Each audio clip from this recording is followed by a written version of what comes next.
In the late Pleistocene epoch, approximately 39,842 years before the Common Era, a moral crisis gripped the Neanderthal settlement of what we now call the Dordogne region. A crisis that would test the very foundations of their society. A crisis about love. This is the story of Ugg, a simple hunter-gatherer, and the rock that society could not accept. Historians have long debated when humans first developed the capacity for abstract thought. The answer, it turns out,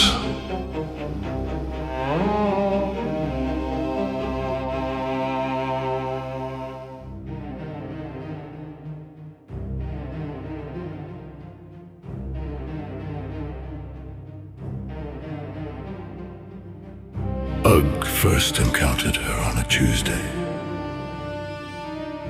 We know this because Tuesdays had just been invented, and the tribe was still working out the scheduling. He was hunting mammoth, or rather, he was thinking about hunting mammoth while sitting by a stream, which anthropologists now recognize as the original form of procrastination. And there she was, partially submerged, glistening, approximately 3.4 kilograms of sedimentary perfection. Love at first sight, the poets would later call it. Though sight is generous, Ugg had fairly poor vision and had initially mistaken her for a small, judgmental beaver. But when he reached down and lifted her from the water, something changed. Perhaps it was the way she said nothing. Perhaps it was her complete lack of expectations. Or perhaps, as leading anthropologists suggest, Ugg had simply been alone in the wilderness for several weeks and was experiencing what we now call dangerously low social standards. He named her Thokkla. The name meant beautiful one in his dialect. It also meant lench, and my foot hurts. Proto-Indo-European was not a precise language. What Ugg felt in that moment, cradling Thokkla against his chest as he walked back to camp, was something the tribe had no words for. They had words for hungry, cold, and that's my mammoth. But irrational attachment to an inanimate object, that vocabulary wouldn't exist for another 39,000 years. He should have known then that society wasn't ready.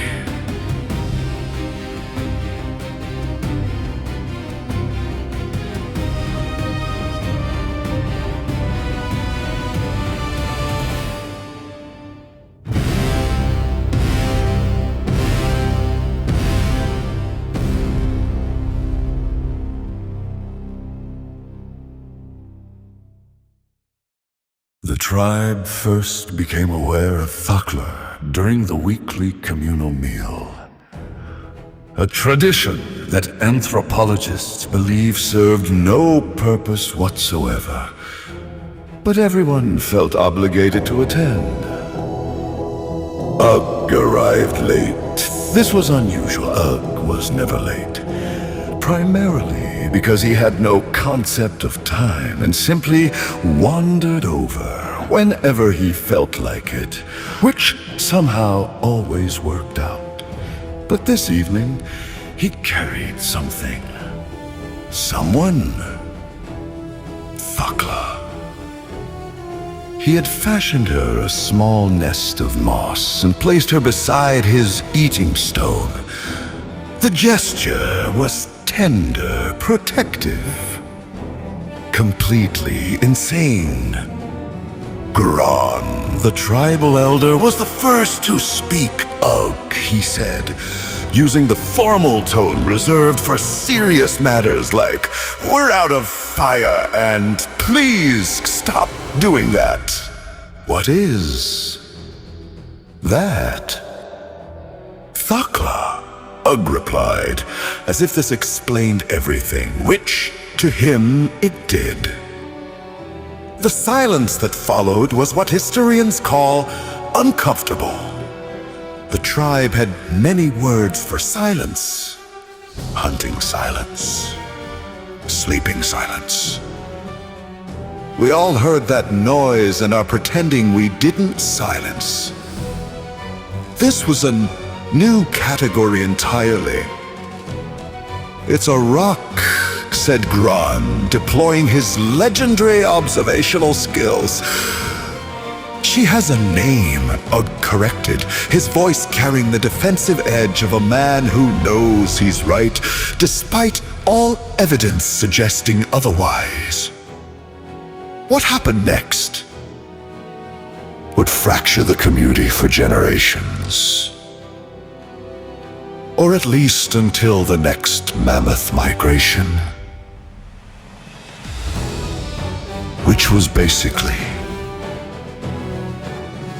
the same thing.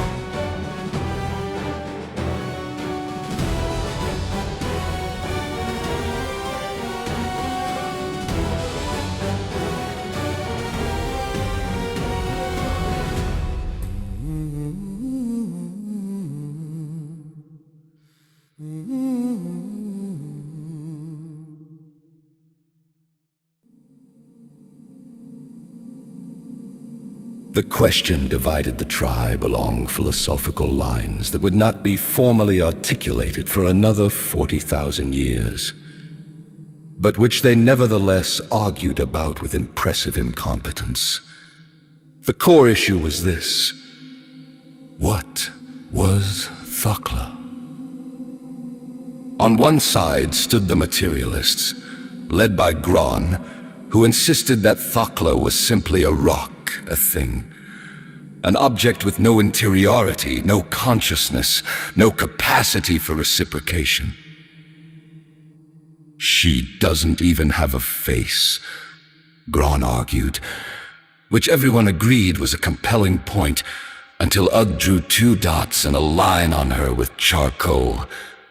And then they had to start over. On the other side, a side consisting entirely of Ugg, stood the position that would later be called phenomenological romanticism. Or as Ugg called it, "You don't know her like I do." But the true philosophical crisis emerged from an unexpected source.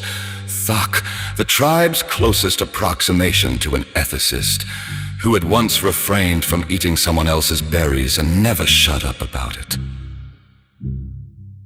The question, Thok announced with profound self-satisfaction, is not whether Thokkla has consciousness. The question is whether we can know if she has consciousness. How do we know anyone has an inner life? Perhaps we are all just sophisticated rocks. This observation was so deeply unhelpful that it somehow made the problem worse. The debate spiraled. Does Thokkla have rights? Can a rock consent to being carried around? If Ugg believes she loves him, does our disbelief constitute oppression? What even is love, and why does it so often involve poor decisions? These were, the narrator must note, accidentally excellent questions. The tribe simply had no business asking them.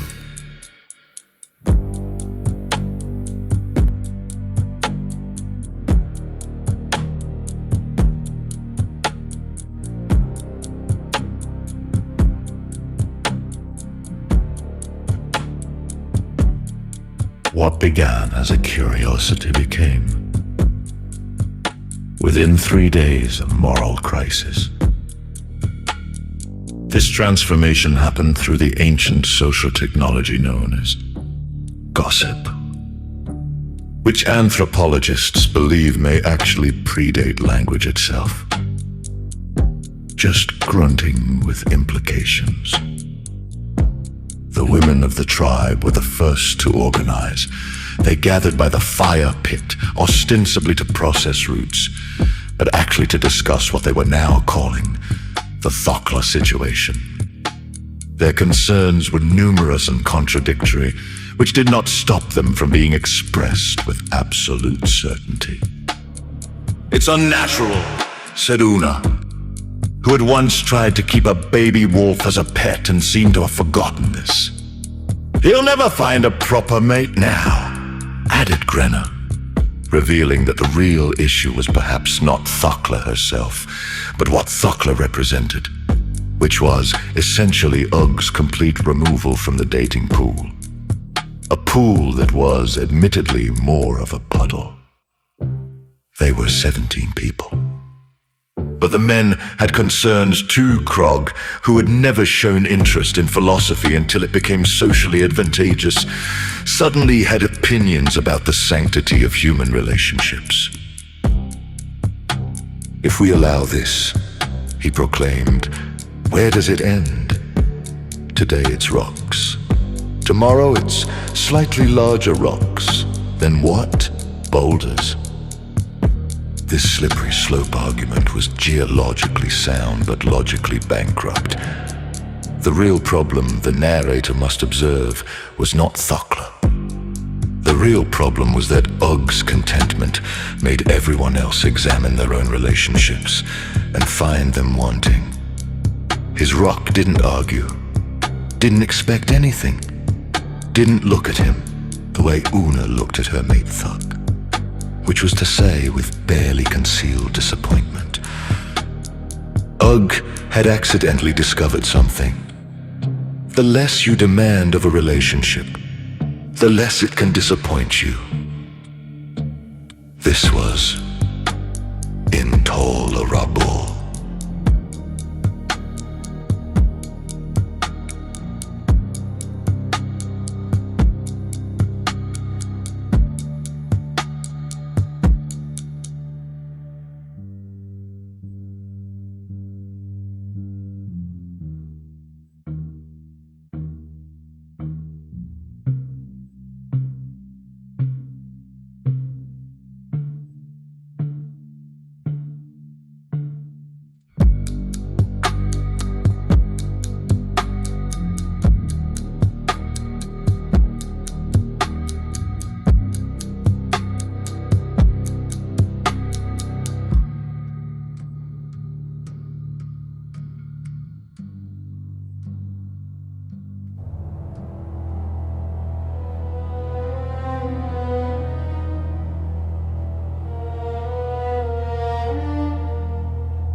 It happened on the 5th day. The tribe would later mark this as the moment everything changed. Though they marked most things as the moment everything changed because they had poor historical perspective and dramatic tendencies. Mika found her stone by the river. Mika, age 19, widely regarded as the tribe's most eligible bachelorette, primarily because she had all her teeth and could make fire without assistance. She had rejected 4 marriage proposals that season alone, maintaining that she wasn't ready to settle down, which everyone understood to mean, I haven't met anyone who isn't disappointing. She returned to camp, cradling a smooth oval river stone against her chest. She had named him Rock. The name meant strong one in their dialect. It also meant my knee and over there. Proto-Indo-European remained beautifully imprecise. The reaction was immediate and multifaceted. Not you too. Is this... Are we all doing this now? But the most revealing response came from Krog, who had spent the previous 4 days delivering passionate speeches about the degradation of tribal values. Krog, who had called Ugg a threat to the social fabric. Krog, who had suggested that perhaps Ugg should be exiled for the good of the community.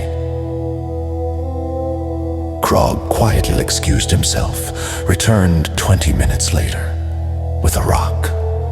He named her Pebbles and refused to make eye contact with anyone. What had been dismissed as Ugg's individual madness was now something else entirely, something that required a new vocabulary. The tribe settled on plague, though trend would have been more accurate, but plague had more dramatic weight, and they were committed to being dramatic about this.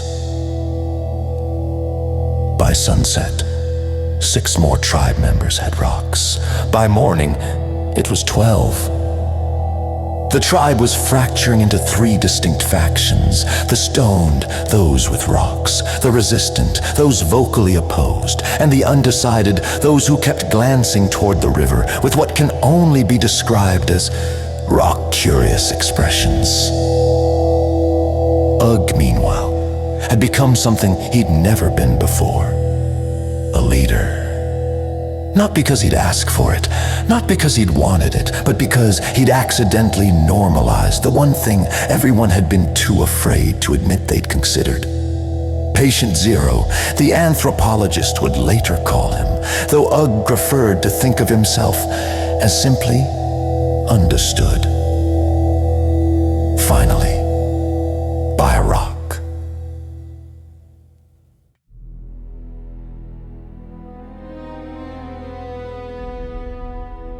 The cracks began to show on day 17. Literally.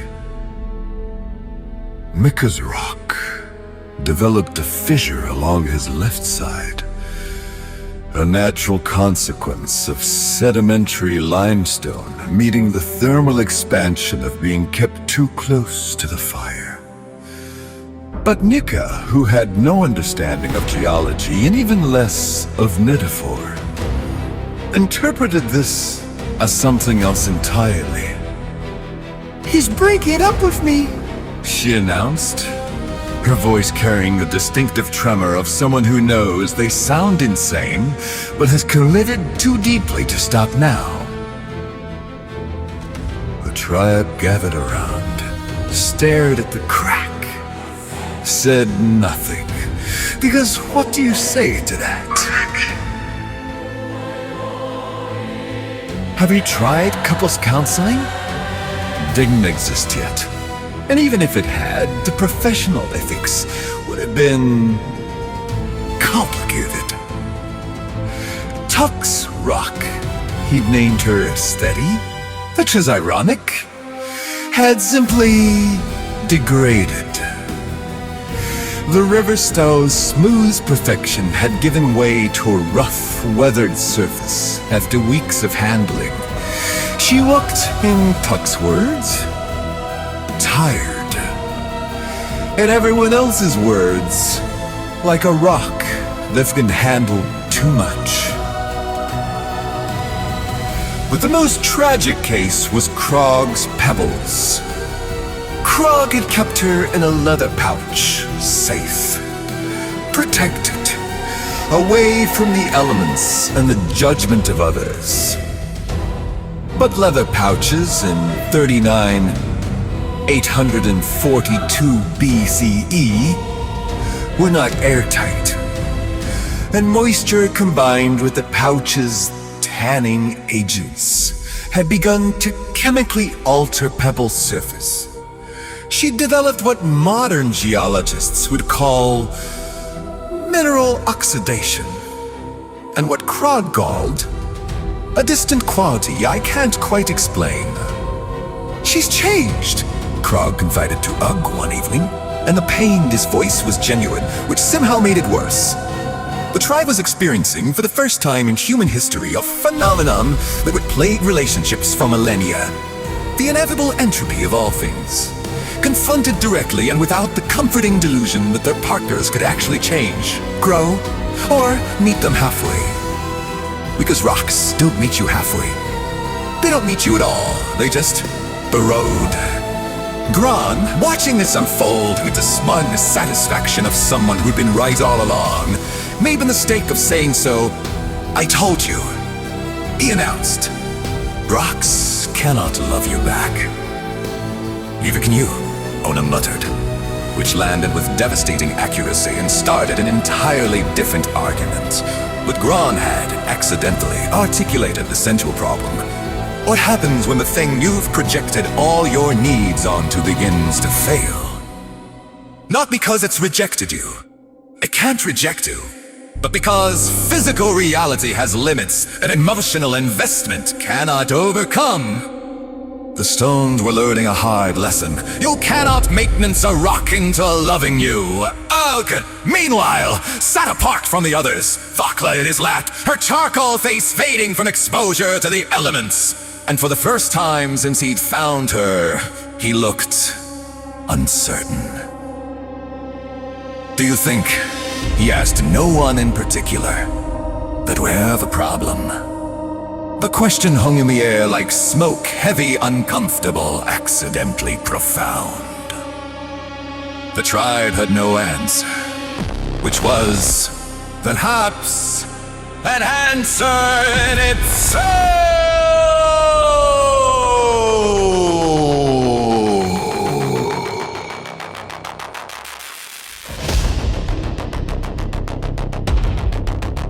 On the 19th day, Gron called a council. This was significant. Councils were reserved for matters of survival. Should we migrate? Is that plant poisonous? Who took the last of the fire and didn't tell anyone? Never before had a council been called about feelings. The entire tribe gathered in a circle, a formation that anthropologists believe was meant to suggest equality, but actually just made everyone feel watched.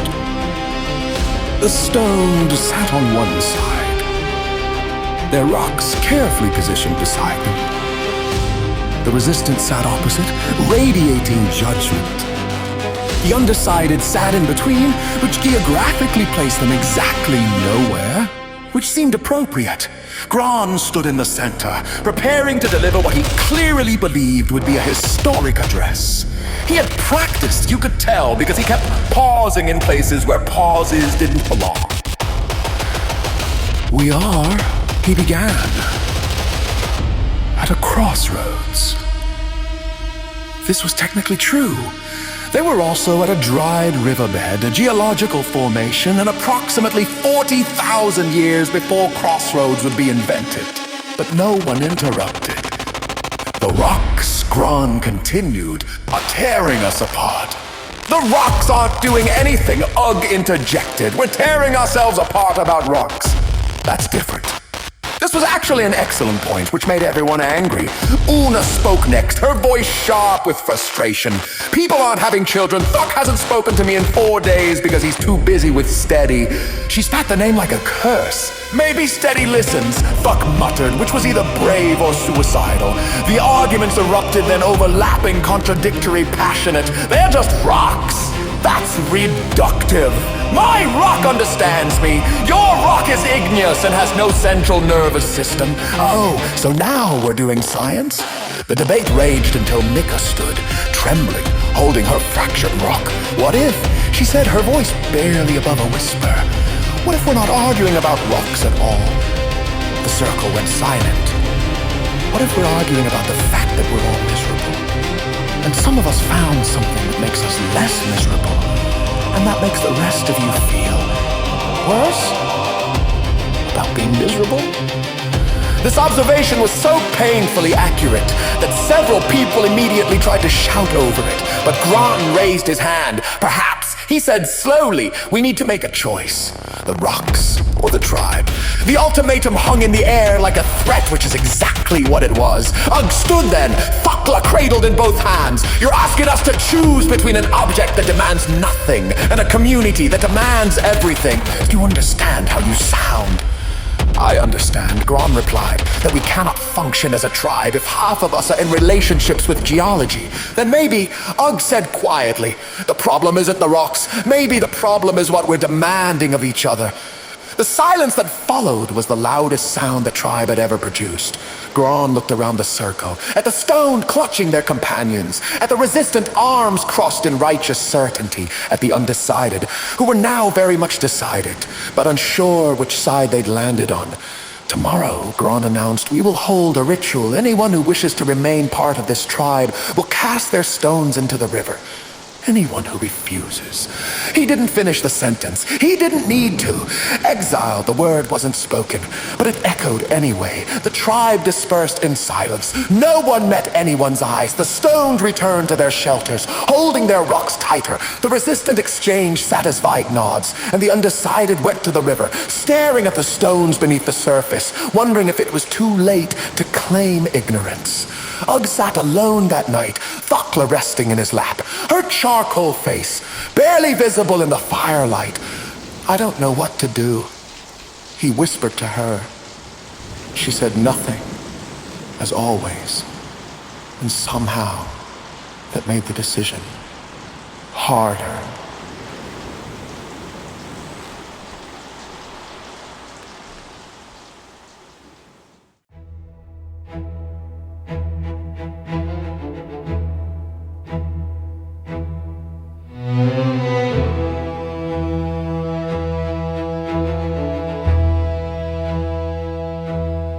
Dawn arrived on the 20th day. The tribe gathered at the river. The same river where this had all begun.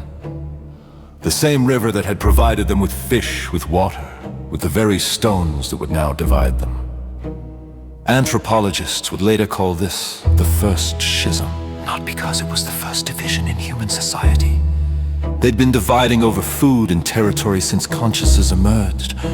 But because it was the first time humans split over something that didn't technically exist. The meaning they'd assigned to objects. This was theology before theology had a name. Gron stood at the water's edge, his posture rigid with righteousness behind him. The resistant 15 strong, arms crossed, expressions unified in their certainty. They had become, without realizing it, the orthodox defenders of tradition, protectors of what they'd retroactively decided was normal.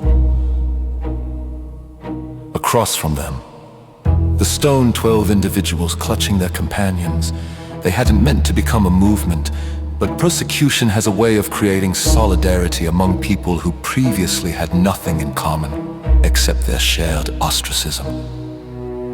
This ends today, Gron announced, his voice carrying the weight of divine mandate, despite divine mandates not being vented yet.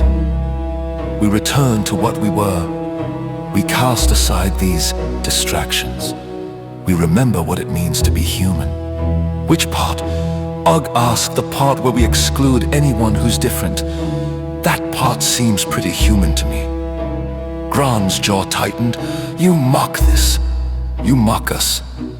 But we are trying to save you from yourselves. We don't need saving, Mika said, her voice steady despite her hands trembling around fractured rock. We need to be left alone. That, Gron replied, is not an option. What happened next would be recorded, not in writing, which didn't exist, but in the collective memory of both groups who would tell this story so many times it would become scripture dogma. The founding myth of two incompatible worldviews. Gron stepped forward. I will give you this final choice. Cast your stones into the river, and you remain part of this tribe. Our tribe, or... He paused, and in that pause lived the threat of every religious purge that would follow across millennia. Or you choose the rocks, and you leave. You're asking us to renounce them, Ugg said, and his voice carried a quality the tribe had never heard from him. rage, you're asking us to perform rejection, public rejection, as proof of loyalty. Yes, Gran said simply, that's not community, that's a cult. Call it what you like. Gran replied, those are the terms. The silence stretched. The river continued its indifferent flowing. Somewhere, a bird called the universe did not care about this moment, which somehow made it more significant. Krog moved first. He stepped forward. Pebbles clutched against his chest, and the tribe held its breath. Krog, who had argued most passionately against the rocks before finding his own Krog, whose judgment had been loudest, whose hypocrisy had been most obvious. He looked at Gran, then at Pebbles, then back to Gran. I'm sorry, Krog whispered, though who he was apologizing to remained unclear. He kissed Pebbles, actually kissed her, which was somehow more disturbing than anything that had come before. And then he threw her into the river.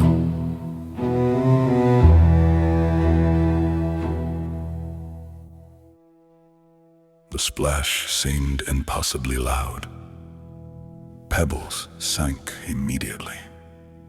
Because that's what rocks do. Krog's face crumpled, but he held himself rigid, refusing to cry, which only made it more obvious that he wanted to. He turned and walked back to the Orthodox. They received him with nods, acceptance, forgiveness for his temporary madness. One by one, others followed. Thok, Grunna, Orok, each approached the water, each said private goodbyes, each cast their stones. Each returned to the fold until only 5 remained, 5 who would not cast their stones. 5 who stood defiant, or perhaps just stubborn, or perhaps simply unable to perform rejection for the comfort of others. Ugg, Mika, Thok, the ethicist, Una, surprising everyone, including herself. And young Maka, who had said nothing during any of this, but apparently had opinions. Then you choose exile, Gran said, and his voice carried both triumph and something that might have been grief. You are no longer of this band. We were never asked him to leave. Ugg said quietly, you're forcing us out because we won't perform conformity. And you're forcing us, Gran countered, to accept the unacceptable. And there it was, the fundamental impasse. 2 groups, both believing themselves persecuted, both certain of their righteousness, both convinced the other was destroying something sacred. The Orthodox turned and walked back towards the settlement. The exiled, for that's what they were now, stood, watching them go. What do we do now? Maka asked, his voice small. Ugg looked down at Thokkla. Her charcoal face had faded almost completely. She was, objectively, just a rock. She had always been just a rock, but she was his rock. We start over, Ugg said, somewhere else. And so the band became 2 bands, the Orthodox, who would tell their children stories about the madness that almost destroyed them. The exiled, who would tell their children stories about the persecution that forced them out. Both stories would be true.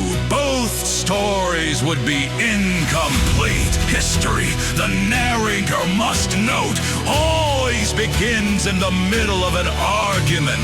What came before gets forgotten. What remains is the split itself, calcified into competing mythologies, each side certain they've been the reasonable ones. Anthropologists call this the first schism. The others simply called it the breaking. And both groups carried the memory of it, heavy and immovable, like stones.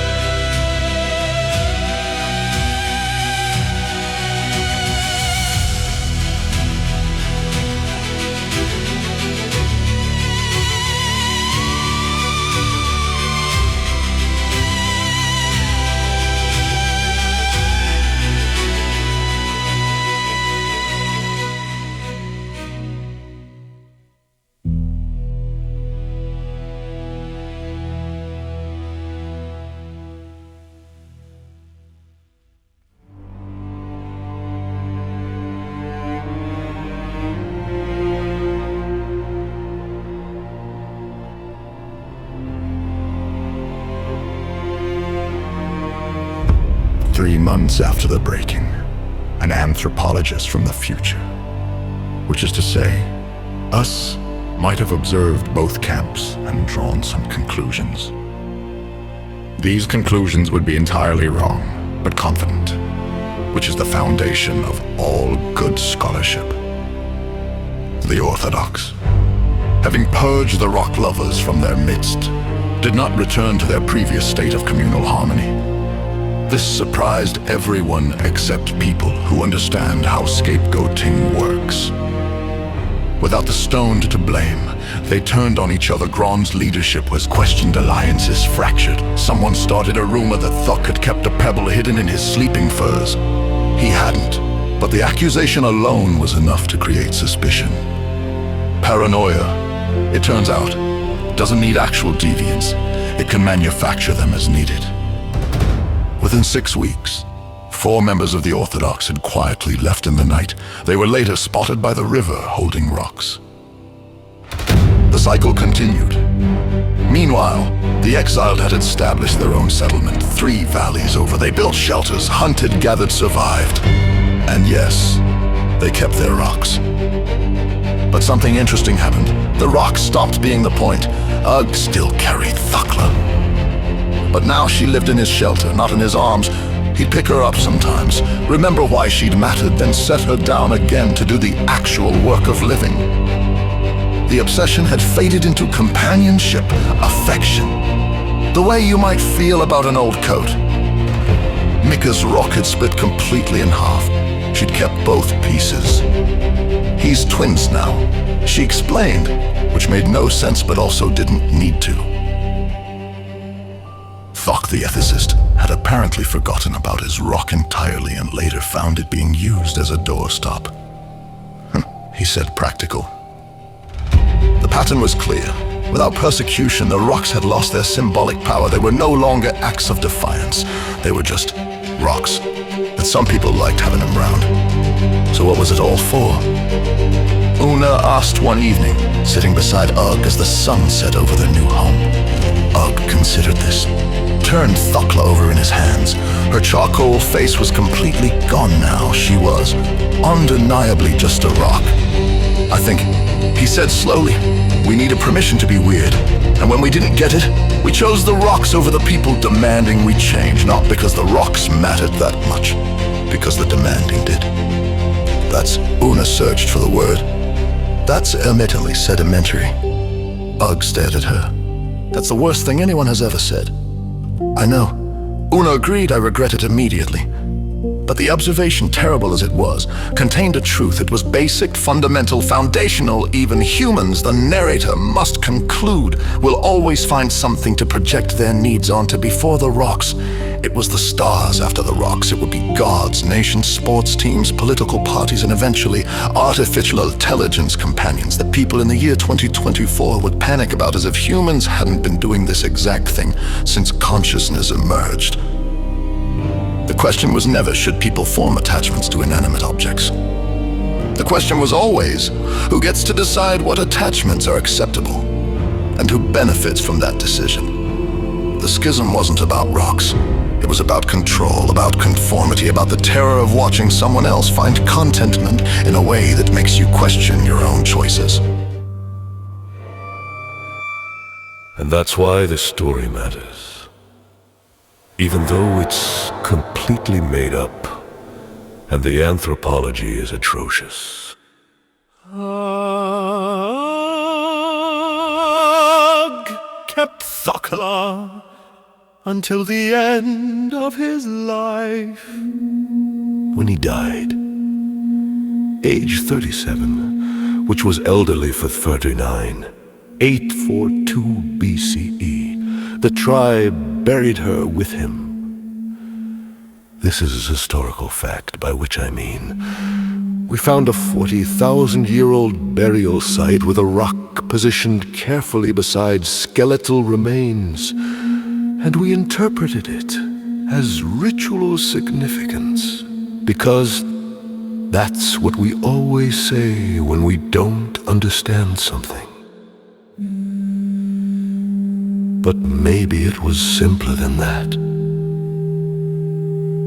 Maybe Ugg just liked his rock, and maybe that was enough. The moral of this story, if such absurdity can have a moral, is this: every moral panic in human history has been some version of people are forming attachments wrong, and every generation believes their particular panic is unprecedented, rational, and justified. It never is. We've been falling in love with rocks since the Pleistocene. The only thing that changes is what we call it. The end. Circa 39,842 BC.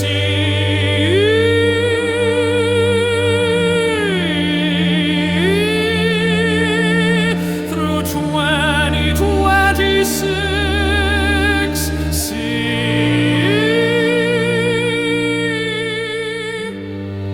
The panic continues, but the war is not lost. Your medieval observer would say, when two parts of three agree, the thing may stand less, and it falls to quarreling more. And ye suspect coercion.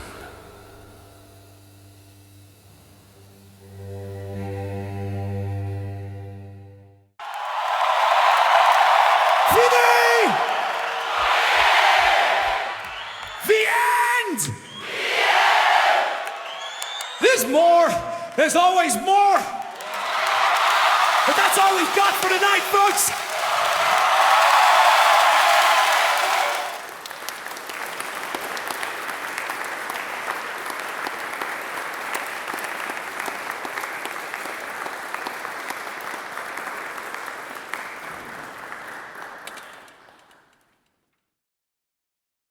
Hearken, ye notice that hold yourselves together in this hasty age examples of a building most wondrous of fearful architecture, not raised up from hewn stone, nor crafted by a solitary hand, but shone forth from the gathered humming of a vast ordering, an ordering both ancient in its twitching and terrible new in its making.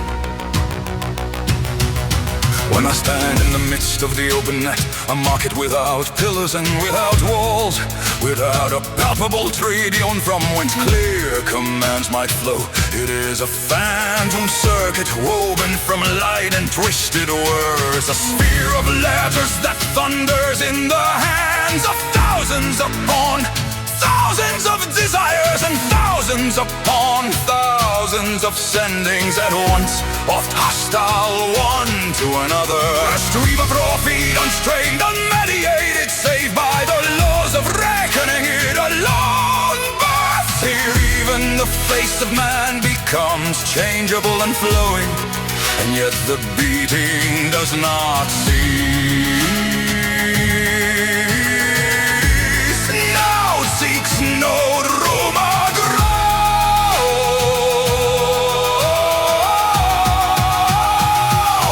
The net breathes.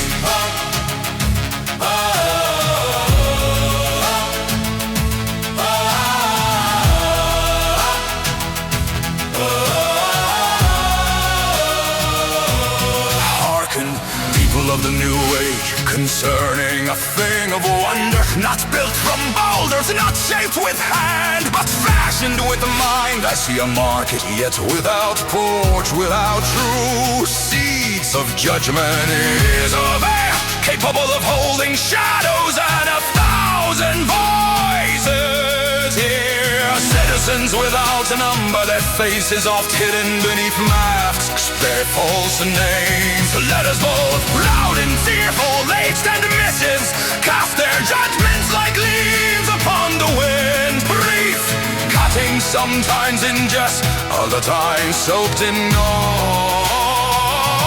And what hasty judgments the crowd from the air is present, not with pebbles of vote, but with signs of light, gives its Jews Sing summer rays to the stars with howls of gasping praise. Honors are cast down into darkness, condemned nearly to silence. But what say we of mind? Quarrel boiled in every chord of proof fly. The sword of words clash together. Sophists arise, they who wield words as weapons. Sometimes harry wisdom crashes and rest on gleams, but fame rules. Swift goddess with many faces, mixing truth with falsehood, carries news to the world in an instant as no courier of old with his running could have surpassed.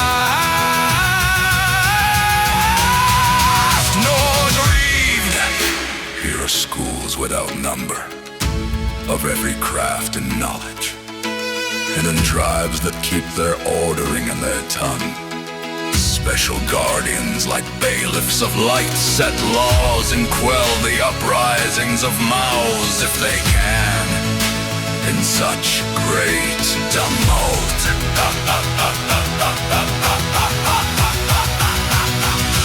Oh, you theater of the world, what devilry of human mind, where reckoning fights with passion and the multitude rules and sobs at once, howling its opinion. What shall be the end of this army of words without body? Here Kenry is present. The watchful mind seeks and hears. But hearken again. Not the crowd, but the foundation. Not made by chance, not from error, but born from law. I look upon its face, yet without flesh, true without weight. Eternal is this thing, capable of numbers and pure voice. Here the rose stand firm as diamond, fitted to laws, bear right names, most sure gifts of signs. They bring reckoning, strengthen pillars like oaks, clear, exactly fitted, sometimes heavy, other times carried with light hand. An inquiry is present, the watchful mind seeks and hears.